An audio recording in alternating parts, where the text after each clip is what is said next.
to another Insider, and today we talk about specialization. We continue talking about specialization, but we are going to a very specified thing, which is niching down your market, choosing a niche within that specification or specialization that will help you get better quality clients and possibly a better outcome for your career and your profession. So come with me and let's see how we can niche down our market.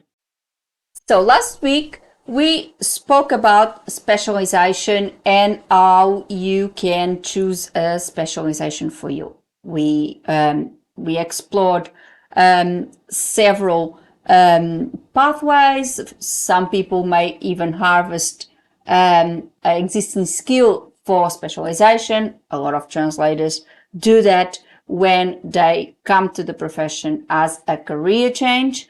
But today it's more about those colleagues that are now starting. They are out of the university or out of their qualifications, their diploma in translation, whatever it might be, and they are a little lost. They don't know what they are going to do in terms of specialization and all those things. Well, I hear you. I've been there. And this is the reason, one of the main reasons why I created my courses and I created this YouTube channel, everything, because I think that if we give our new colleagues the opportunity to understand that it doesn't need to be complicated, it does not need to be difficult, and there is a way, and they can do it. I think we are empowering them to do a much better job, get their potential, their full potential, way faster than we did. And honestly, not having to navigate the troubled waters that sometimes I did. When I started as a translator, basically it was like we usually use this expression. We were thrown out to the lions. Basically, we knew. You knew the theory about translation, we knew all the techniques to translate and to do the job, etc., etc. But these main things like setting your pricing, choosing your specialization, all these type of things, they are spoken about in a broader context per se, or if you like, and quite frankly, when you really start, you feel lost because you don't know what can you do. You don't feel confident at all. Let's face it, I think that happens in any profession. When you start your career, you always feel a little unsure because you are just starting. You tend to let that imposter syndrome to take hold, and you think you are not enough, you are not good enough, etc., etc. You look up to your colleagues that may have more experience than you, and you think that you can't compare with them. I think we all guilty of these mistakes. I think we all do it. And regardless of if you are a translator or if you are a teacher or if you are, I don't know, any profession, I think everyone tends to have these insecurities and these problems of uncertainty when they start something new, because it's something unknown, something they haven't explored before, and it is something that they feel that they might not be as confident or as of an expert as they would like to be. Well, let me first of all, let me debunk all of this. And I say this to my mentees all the time, and I have said it many times in this channel. Just because you are starting your career and just because you are just at the start and you have less experience does not mean you do not have skills. It's a totally different thing. Of course, you have less experience because you are at the start. But hey, everyone has to start at one point. We are not born experts. Let's face it, nobody does. We all start at one point. We all learn to walk. We all learn to talk. We all learn to write, to read. So it's a process. It's a learning process, a learning curve, and everyone goes through it. So for starters, if you are starting your career, does not mean you are less qualified. It just means that you have less experience. Period. It's a totally different approach. And the same way that you might have a lot of things to learn with a more experienced professional, in this case, a more experienced translator that has been in the industry for longer than you are, that particular translator will have a lot to learn with you as well. Because you have just come from university, you might be really fresh on new technologies, on new methods, on all these things that might also be interesting, and you also might be teaching, for example, your mentor about it. When I go through a mentoring program with OSIT, or when I have any of my mentees in my courses, etc., I see it as a two-way street. It's not just me providing them with knowledge or this or that. We are sharing ideas. We are sharing knowledge.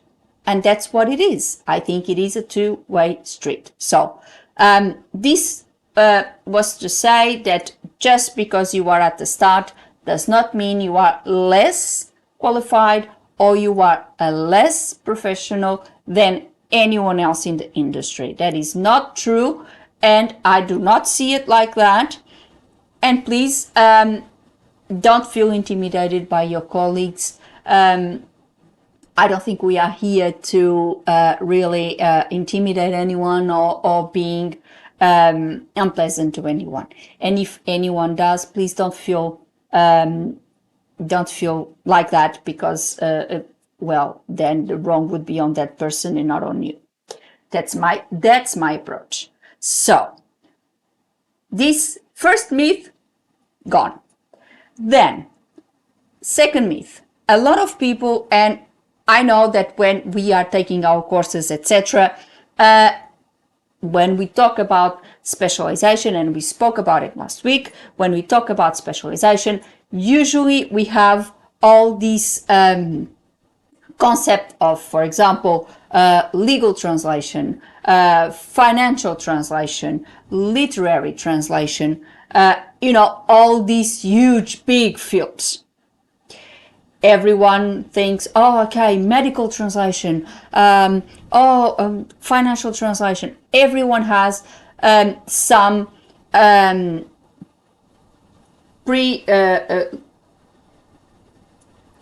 some idea, some pre-existing idea, some idea that they may have in their heads that a specialization means this. Well, it doesn't. It does not mean this. And today we are talking about niching down and the importance of that and finding your niche. Because, well, let's face it. Yes, these are very big specializations, but think about it. They are very big specializations which have also a very big amount of other colleagues working on it. So you may have a lot of demand, yes, but you're gonna have a lot of competition as well. So think about it. So I know that for translators starting, it's a little complicated to choosing your specialization field. It does not need to be. All you need to have, in my view, is an open mind, and you should think about everything, not just these big fields that everyone throws away, just because they are very known. They are all these big fields. Because if you think about a field, a specific specialization field, and then there's no demand, then no point. But we'll talk about that in a second. So it's all about what you want to do. First, we know that translation is indeed a global industry. We can work basically with people all over the world because there's the need for translation all over the world. But the reality is a lot of translators choose to work with their local market, and the reason is because both the translator and the client are under the same jurisdiction, and therefore if there is some litigation, if there is some problem, both of them are under the same legislation, and of course it would be easier to act on the problem and get the problem solved. If you are working with someone overseas, of course, the law of your country does not apply overseas. The person may have some protection from some law they have in their country, and you may end up worse off. So that's why a lot of us really prefer to work with their own country. Of course, if you are working with countries that you know it's a very similar legal system, etc., etc. Some translators may do that, and it's fine. It's totally up to you. I'm not saying it is dangerous and you should not do it. By no means, that's not true. If you think you have a market in a certain country and that the laws, regulations, etc., are in place, and you still feel protected if something goes wrong, then why not? I'm not saying don't do it. I'm just here to put all the cards on the table so you know what is out there. This is the purpose of this video today. So if you choose to go on a global market, so with countries overseas, there's another thing that you have to bear in mind. The payment, because the cost of living, the wages, etc., may not be the same as it is in your own country. So, for example, and I had that experience myself when I was when Updated Words were still a team of independent translators, and we did want to set our pricing. And as you know, my fellow colleague, she was from the UK.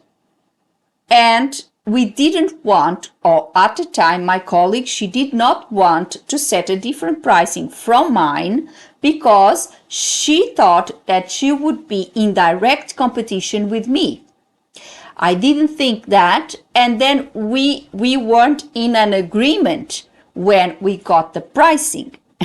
We were like, we hit a brick wall, because she said that if she was going to convert my Australian dollar pricing into British pounds, she would be overcharging the British market. However, if I was going to convert a British pound, and even though the British pound is higher than the Australian dollar, and it was so back then, this was at the beginning of Updated Words, if I was to convert the pricing that she thought it was fair for her market into Australian dollars, I would still be worse off, I would not be able to survive on that pricing. I would be underquoting myself. I would be underpricing myself. So we hit a brick wall. And how did we solve the problem? We did our research, and she found the regulations in the UK and the minimum wage set at that time for the British market. And I went to Fair Work Australia and did the same for the minimum wage in Australia. Of course, we were not charging the minimum wage. We just wanted to have a way of compare why what she thought was fair was so low for me and what I thought was fair was so high for her. And then we realized, yes, it is the wages. The wages in the UK were lower than the wages in Australia back in the day. I am not sure about now because now I'm alone, and when I set my pricing, I set it solely based on the Australian market. So that doesn't happen anymore. So from then on, we always had a pricing in pound for her and a pricing in Australian dollar for me. She realized, yeah, okay, we have a point. We cannot have the same pricing.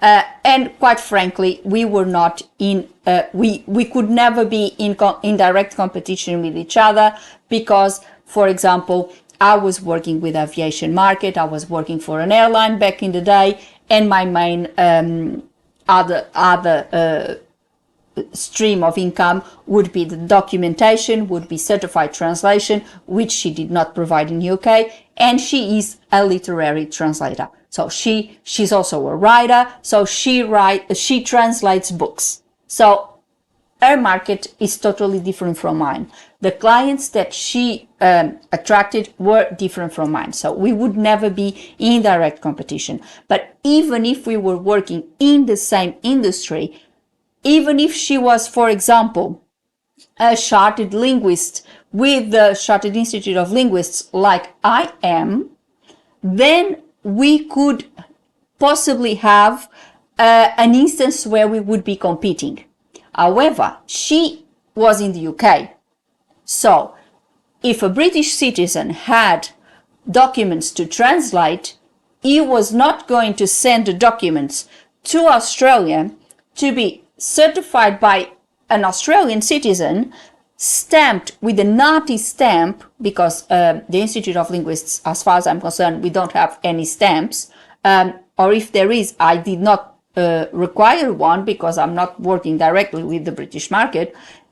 So it would basically not make sense for that person to hire me to translate their documents instead of hiring, for example, her that was already in the UK. So it would never be a competition issue in here. So, but this is how you see.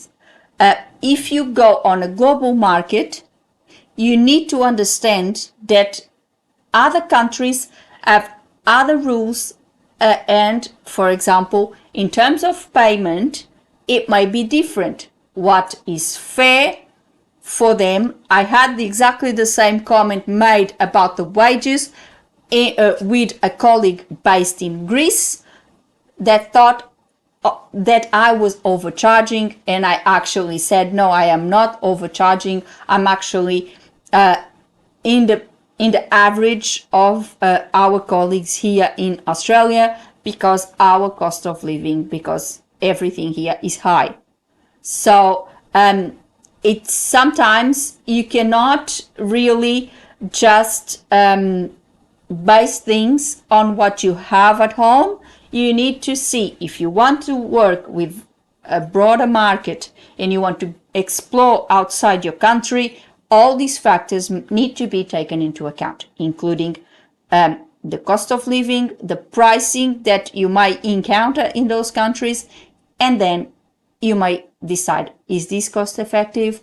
Can I really go there and work there and establish myself and have a lot of clients there, and then get a few in my own country, and that will eventually balance it out. I don't know if that will work, but this is where your research, this is where your assessments come into play. And this is what it's called a viability assessment. You need to think that if the whatever specialization you have chosen is viable. Because, let's face it, if you have a very fancy specialization, but then you go and you search the market, either locally or otherwise, and you see that it's either oversaturated or has no demand, you are not going anywhere with it. So you have to rethink your strategy, go somewhere else, think about something else, or try to see if there is other avenues where you can make it work. So this is what you need to do. You need to, whatever field you choose, does not need to be finance, does not need to be law, does not need to be medical, does not need to be one of those big fancy fields. It could just be cookbooks.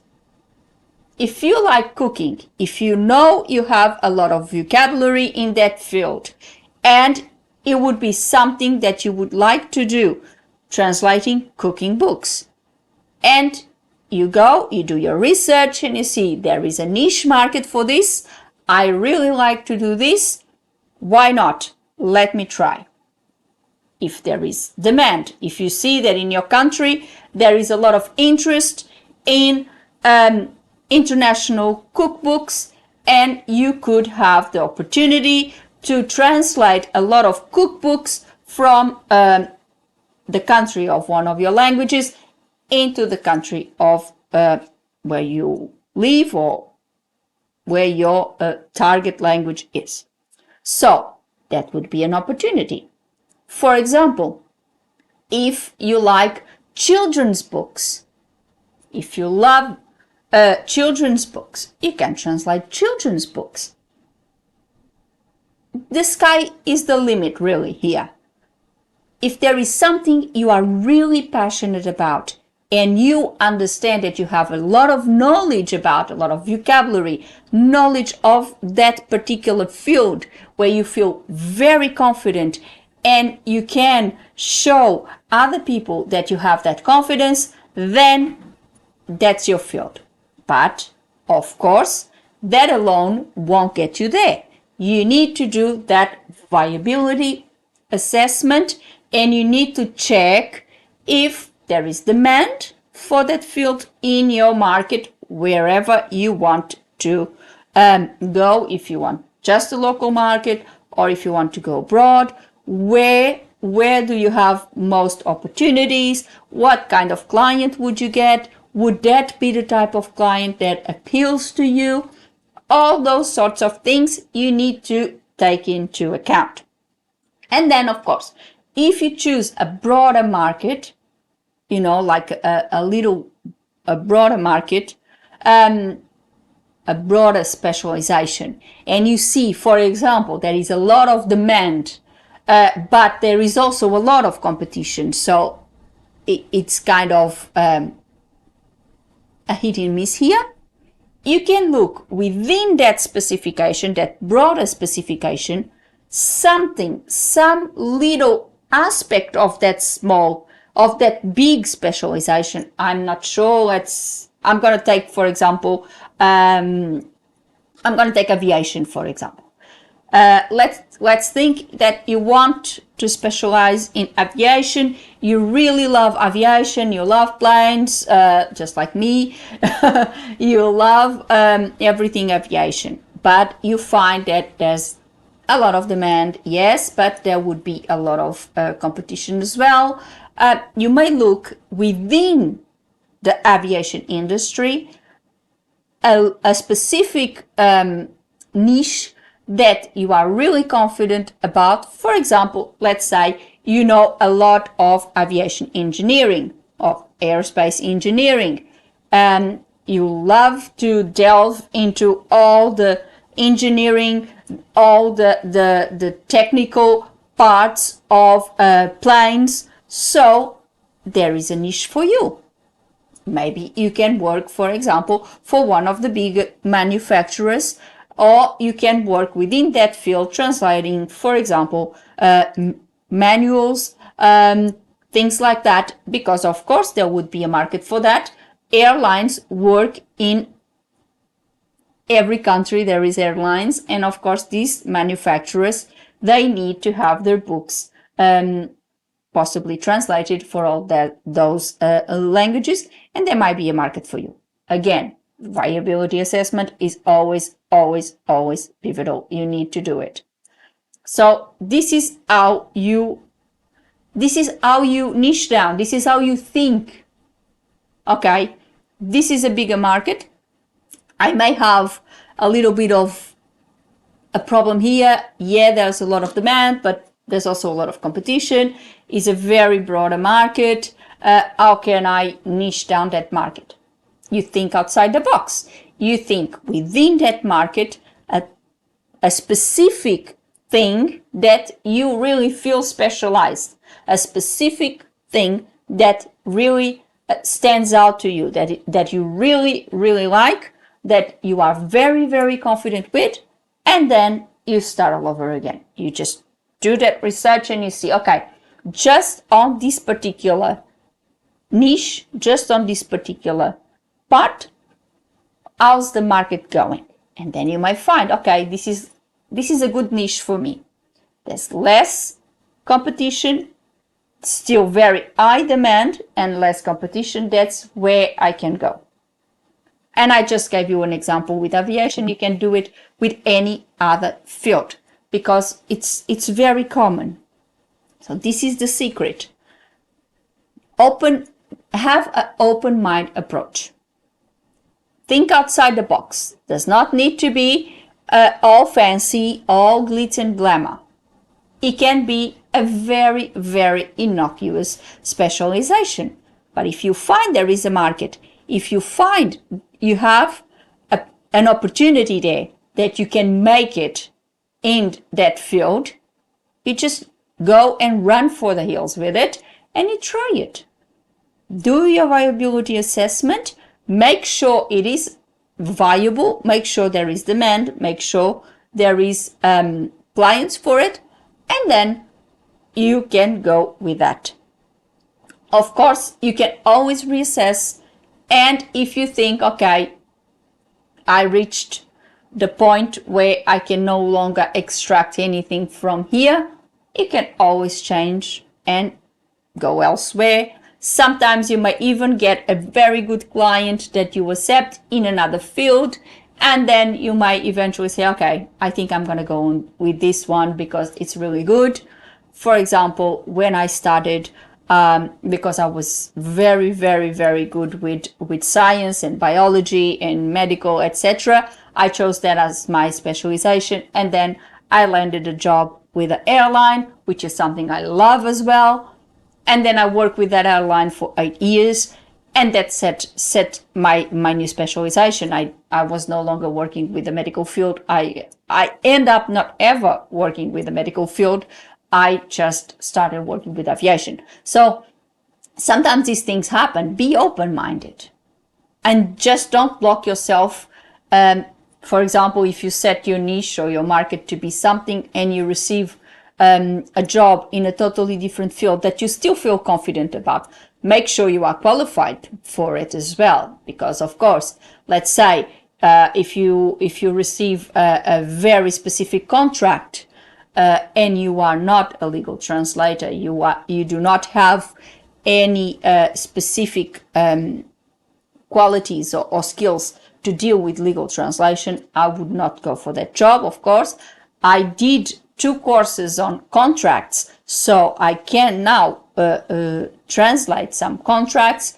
However, when they are obviously more complex, I would have to say, well, this is out of my scope because I'm not a legal translator. So bear that in mind. Qualifications are pivotal for your success as well. If you are not qualified, it is in our code of ethics, we cannot accept a job. So it's another thing that you have to bear in mind as well. But if you receive something that you deemed being qualified for, you like it, just try it, just go for it. And it may just be that that specialization that you set up for yourself may actually not prove the one that you end up staying with, and you might just change, just like I did. So this is really very important. For example, if you end up niching down the market, sometimes you may end up with better clients because you have more demand and it's a niche down. It's like a boutique kind of thing. So it's a smaller market where clients are looking for that particular knowledge, for that particular specialization, that level of expertise to do the job for them. And therefore, they might be able to pay a little extra for that expertise. So, and again, they might also give you better working conditions because they understand, they see that you understand their problems, they see that you understand their field and what's needed. So therefore, they also understand your needs. It's a two-way street. So if you manage to find a niche, you might be better off. But of course, even on those more broader fields of specialization, you can find a very fulfilling career. It just depends on, first, your skills, second, your confidence, third, the market. Always check the market and see that viability assessment, which is important for you to know if that's a good idea or if that's not a good idea at all. That's all for today. I hope you liked this video today. I hope it really helped you if you are now starting your career as a translator. I hope it really helped you get out of that serious desperation that is to choose a specialization and set yourself in your market, etc. I know it is very hard. I'm not kidding myself here. I'm not lying. I'm not saying it is different. It is easy. That it's all roses, because it is not. It is very, very difficult, and I understand that. And today, with all the AI and all the situation that we are currently living in this industry, it is not easy. I'm not saying it is, but what I am saying is that if you have a good strategy, if you set up a good strategy for yourself, and if you are aware of where you can go, of all the options, if you keep an open mind, if you think outside the box and see that, okay, I was thinking about this specialization, but there is not really a market for me there. What else can I do? Oh, I really like this. For example, gaming. For example, a specific field in literature, either kids' books, cooking books, sci-fi books, for example. A lot of people like it. I don't, but a lot of people like it. Even more, for example, scientific books. I mean, as I said, the sky is the limit. If you really think outside the box and you see all your options and what you can achieve within those options, I'm sure you will eventually find something for yourself. But the thing is, never put yourself down. I don't think there is the way to go. Starting your career means less experience. Yes, doesn't mean lack of skills. So the two things are different, and they a world apart. And just because you are starting does not mean you are not skilled. If you have a university degree, or if you have a diploma in translation, or whatever qualifications you might have, if you have been accepted, for example, in your regulator body, just like NATI, that means you are qualified. So